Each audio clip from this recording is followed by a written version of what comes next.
Welcome back to Steve's Project Car Garage. My name is Steve. Today we're going to be working on the leaf spring for the Spitfire. We're going to start taking it apart, and then we're going to go ahead and upgrade it with some new buttons from Rob Turner. And yeah, get it refreshed and ready to be put back on the chassis. Stick around, it'll be a good one.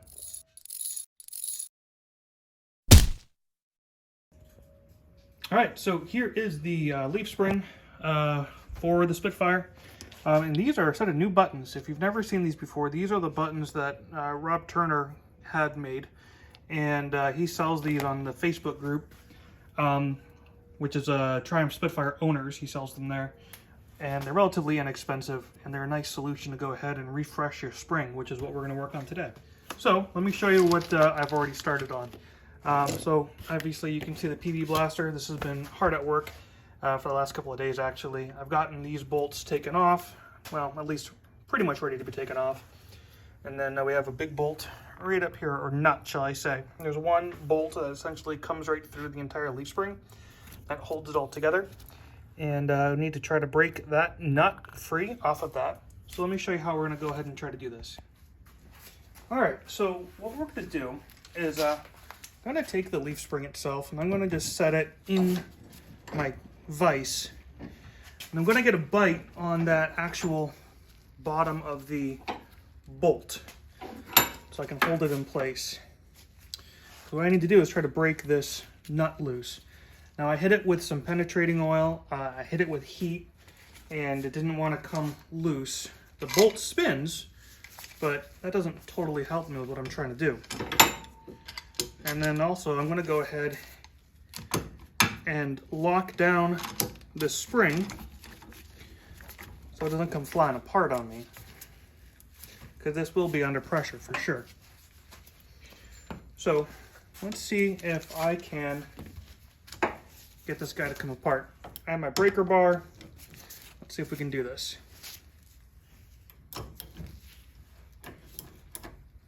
Hey, well that was easy. So it just took needing a good bite on that. It's a lot easier than I thought it would be. I'll take it. Now I tried to do this a little bit last night before filming, and it did not want to budge. So I'm guessing that overnight penetrating oil definitely did the trick. Let's look at that. Nice and easy. And the threads aren't gummed up. I can reuse that bolt. That is a good thing.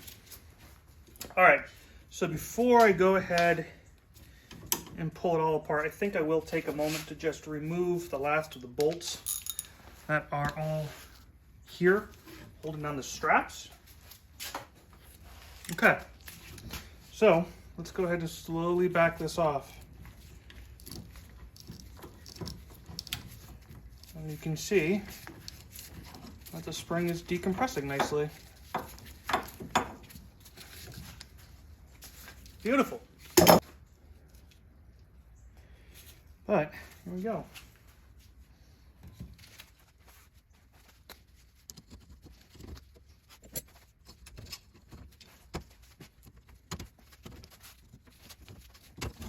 There's ones.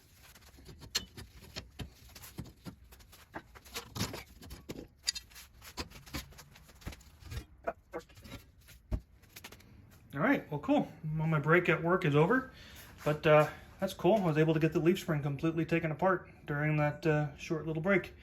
So next thing is going to be to start cleaning up.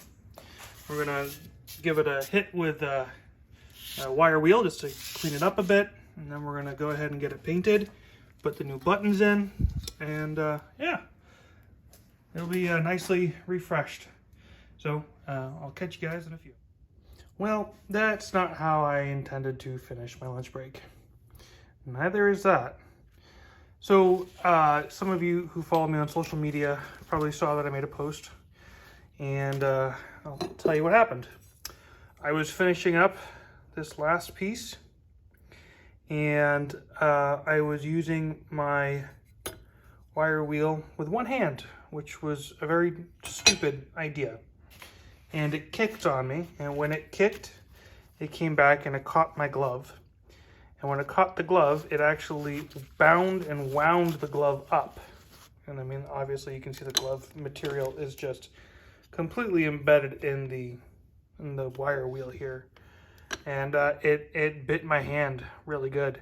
This actually looks a lot better than it did this afternoon when it happened. Here we are now, probably about 6 hours later. Got a good bit of swelling going on, and yeah, definitely some internal bleeding, I think. Anyways, a couple of lessons. One, when you're using an angle grinder, use 2 hands.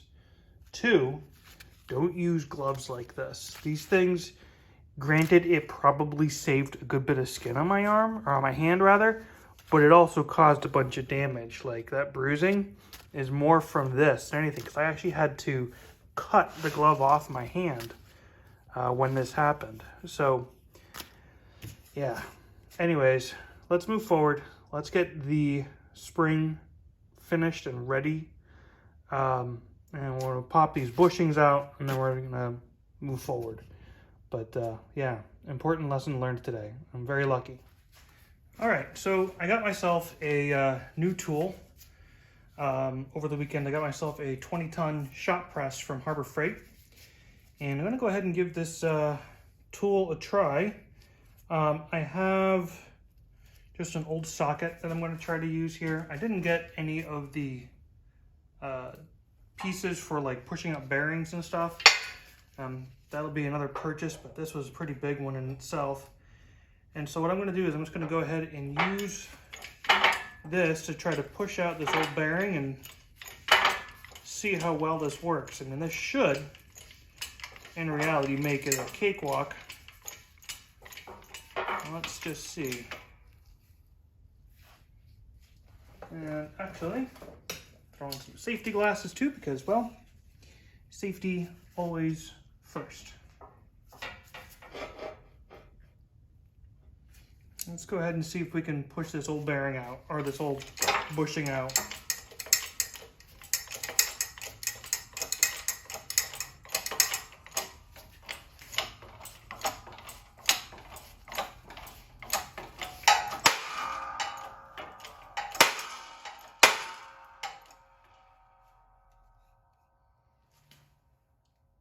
It's moving.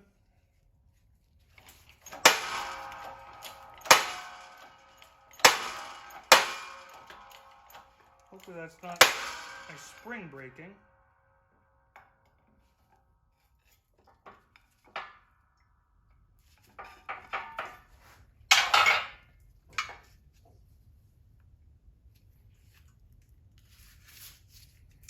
Oh yeah, that's just the rust. I mean, look at this thing. It's rusted in there pretty good. Huh. All right, well. And spring looks good. I want to just keep going with it.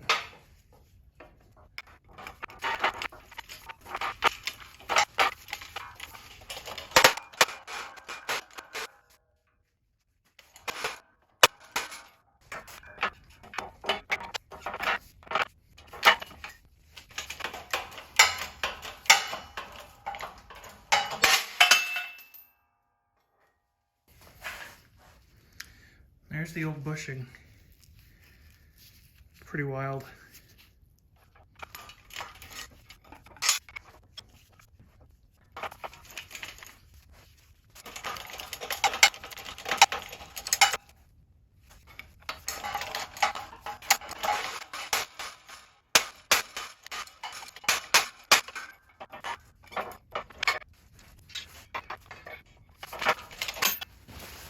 All right, so I went ahead and I sanded by hand the insides here, as well as within the inside of the safety spring. I don't know if you can see that. There you go. Yeah, you can see that. So I got that sanded down with some 80 grit.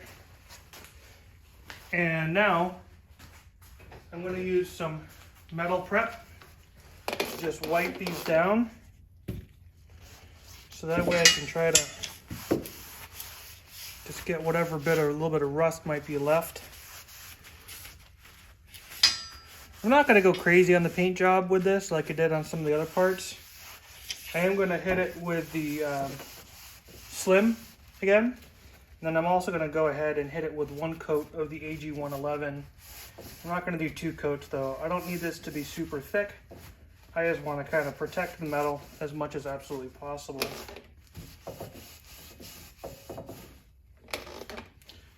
but considering that these really just had surface rust on them, I don't see much of a need to go too crazy.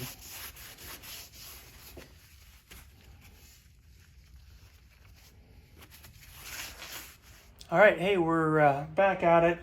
So I've done a lot of work on these since I was on camera last talking about these, and a good couple of days have passed. I'm kind of in a holding pattern on a lot of this stuff, but I want to go ahead and take this opportunity to get these guys painted. So I'm going to use the Master Series Slim to go ahead and give these an initial coat, give them this primer, and then afterwards I'm going to go ahead and hit them with AG111. So let's get started. All right, so I have the springs set up on my painting stand frame. It comes in handy. I have wiped these down already with the phosphoric acid or the metal prep from Master Series. But I am going to give them just one more quick wipe down because, as you can see, some of the, there's a little bit of schmutz that has developed over time because it has been about a week since I did this initially. But this is going to go ahead and just kind of clean that up. Clean up any last little bit of dust and debris that might be on them because they have been sitting in the garage and I have been doing other things. So we're just going to go ahead and give these all a quick little wipe down, and then we're going to hit them with some silver.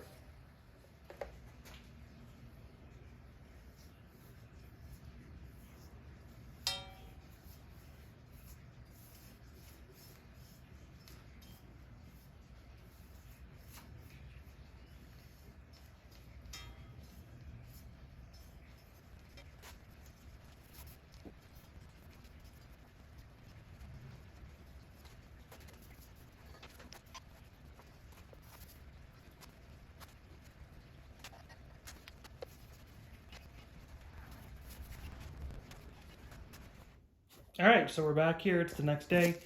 Got these guys cleaned up. They look really nice. They came out really well with the Master Series Silver. So I got a little bit of the AG111 mixed up over here. I also actually painted the anti-sway bar and the little bits that go where the bolts are. So I'm going to go ahead and use this Master Series AG111. I'm going to go ahead and get these all painted up. So let's get this knocked out so we can start getting ready for reassembly.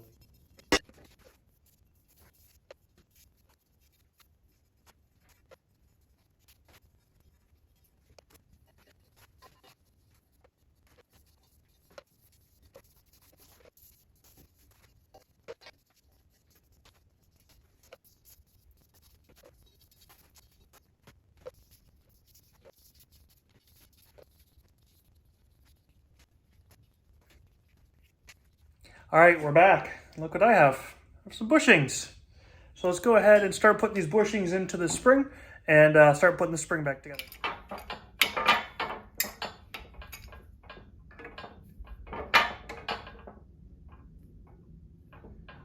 All right, let's go ahead and put this nice press to use and see if we can get these guys on in.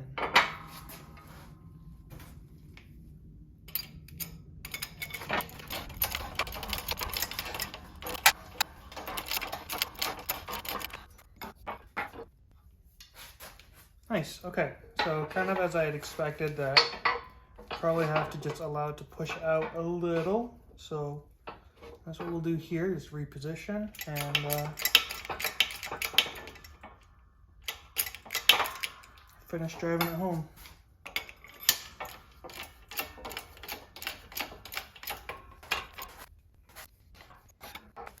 Yeah, see, that can come out just a little bit more, I think. All right.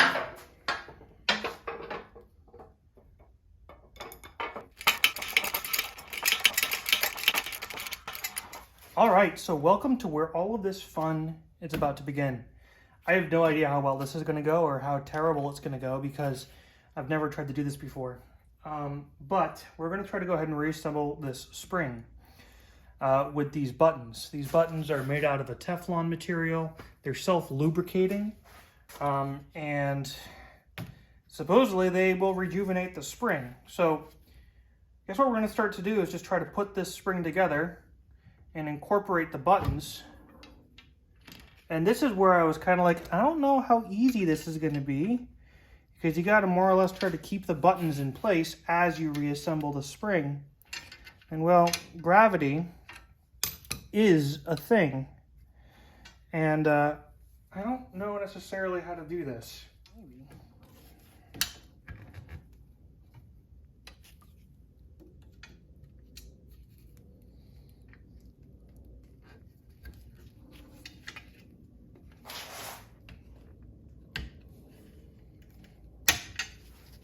All right, well that got that one in. All right, well, I got those two in. I was able to shimmy them in. Let's see here. Now I know these are going to be easier, maybe.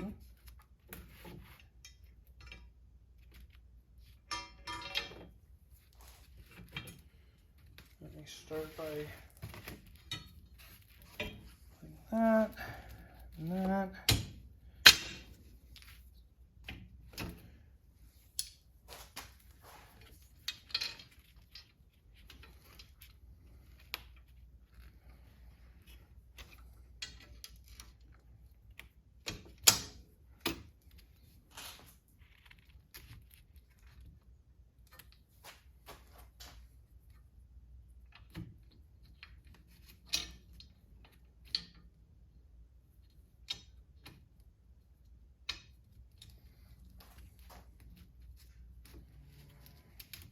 I've got a funny feeling about all of this. I really, really do.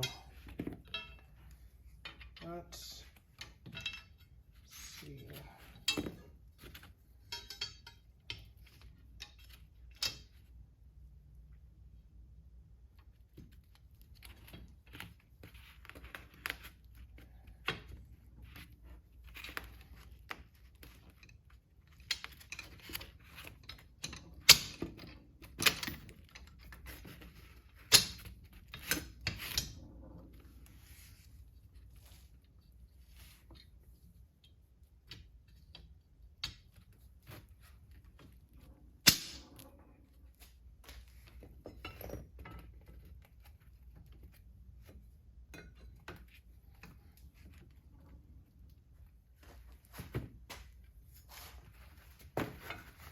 Let me just use the glove so I don't mar the paint that much.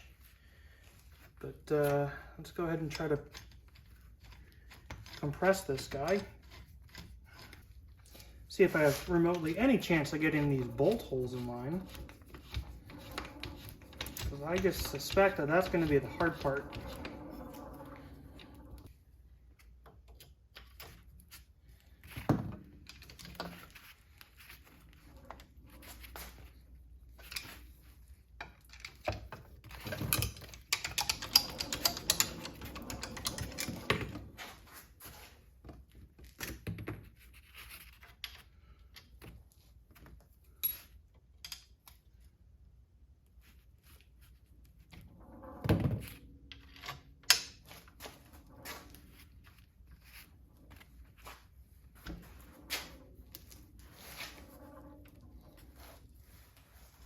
See if maybe just a little gentle persuasion.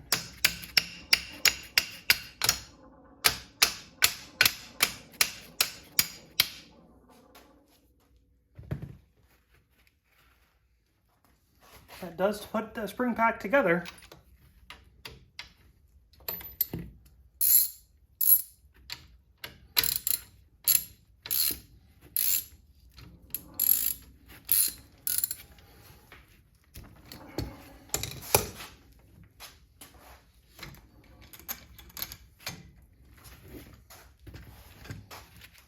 Nice.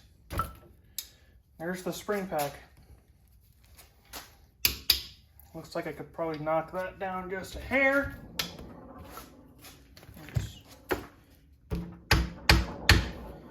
Just get that straight. Cool. So now what I need to do is go ahead and try to compress it enough so I can put the bolts and everything through here. I ended up getting new hardware. I was going to try to reuse the stuff that I had from before, but I figured hardware is cheap, and it's good cheap insurance to make sure that this is not going to come apart.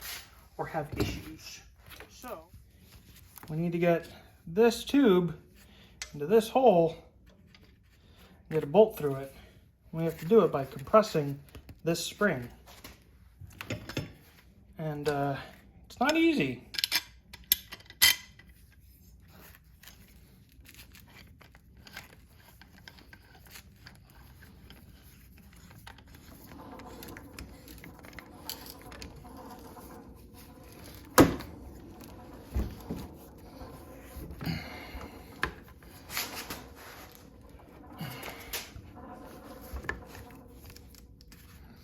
Okay.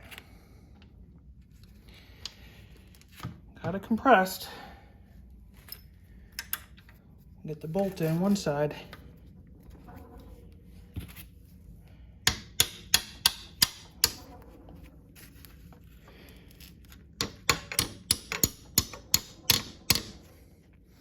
So that's where I'm running into the problem, is the other side. Let me show you. See the alignment right there is just a little bit off. And I gotta try to compress the spring a little bit more. Try to squeeze that somehow.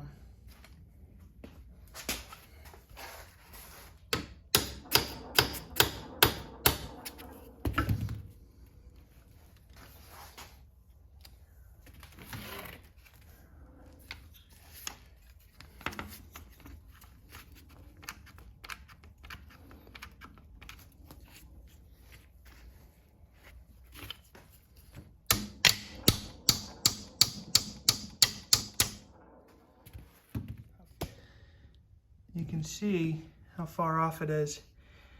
And it's just because this thing is at such a small, slight angle. So I'm gonna try to reef down on this a little bit more.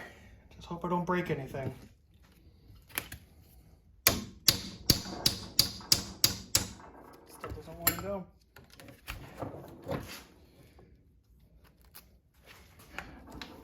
Okay, I'm trying to squeeze from the other side now to see if this makes a difference. And that might. I don't know.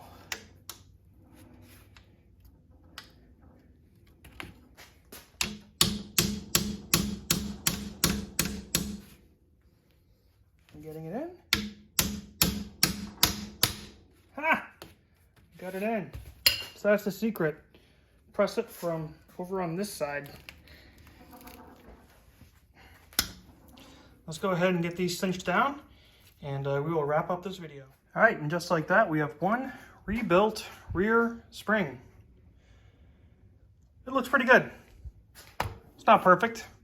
None of this car is though, but it's strong and it's secure, and it should definitely be good for another 50 years. So let's go ahead and wrap up this video. What do you say? All right, so that's it. Let's go ahead and wrap up. I want to give a huge shout out to Rob Turner again for those buttons. I don't remember what the cost of them were, but it wasn't really that much. And in his terms, probably just a couple of quid. But it was not the hardest of jobs, relatively straightforward. The big thing is having a nice vise, or in my case, that U-clamp to be able to go ahead and really kind of tighten things up to get those buttons in line and tighten up the bolts. Outside of that, though, I mean, it's definitely an easy DIY job. So if you have a saggy rear end, you get some of Rob P. Turner's buttons, and he'll get you all fixed up with a little bit of work. So that's going to be it for this video. Tune in for the next video. Got a lot more stuff to come. Remember, if you haven't done so already, smash the subscribe button, click the bell to get those post notifications. And remember, when working on project cars like this, don't have a saggy ass. And remember, don't be that dreaded previous owner. Cheers.